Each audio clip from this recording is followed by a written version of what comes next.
وعن أبي هريرة رضي الله تعالى عنه قال قال رسول الله صلى الله عليه وسلم والذي نفس محمد بيده لا يسمع بي أحد من هذه الأمة يهودي ولا نصراني ثم يموت ولم يؤمن بالذي أرسلت به إلا كان من أصحاب النار. رواه مسلم.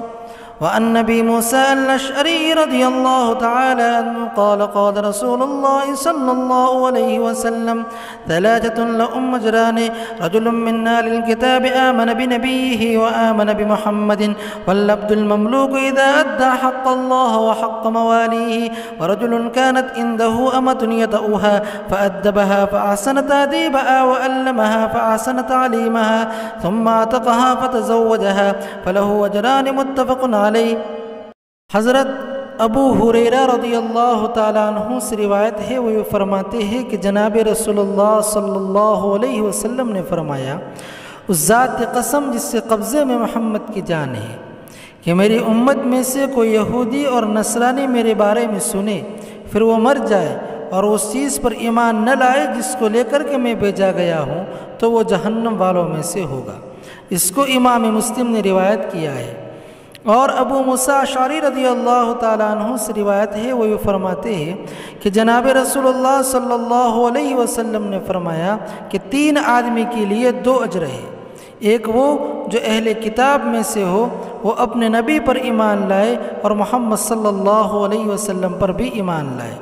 اور دوسرا وہ غلام بندہ جو اللہ کے حق کو ادا کرے اور اپنے آقا کو حق کو بھی ادا کرے، اور تیسرا وہ بندہ کہ جس کی ملکیت میں باندی ہو اور وہ اس سے مجامعت کرتا ہو، یعنی اس کے ساتھ رہتی ہو، پھر اس کو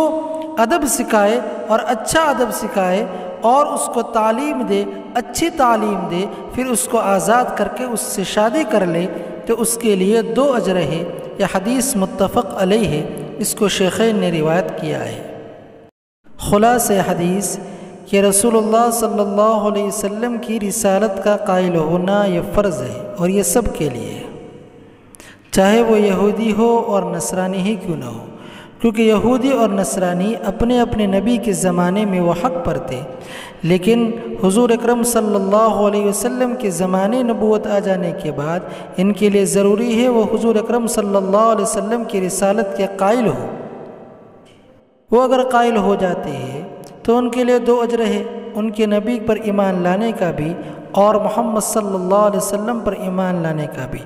اور اگر وہ نہیں ہوتے ہیں تو وہ اہل نار میں سے ہوں گے، چاہے وہ پہلے اپنے نبی کے زمانے میں وہ حق پر تھے اور یہ حق دین تھا، لیکن چونکہ زمانے محمد یہ آ چکا ہے، اس لیے اسلام کی تقبیل کے لیے حضور اکرم صلی اللہ علیہ وسلم کی رسالت کا قائل ہونا یہ فرض ہے۔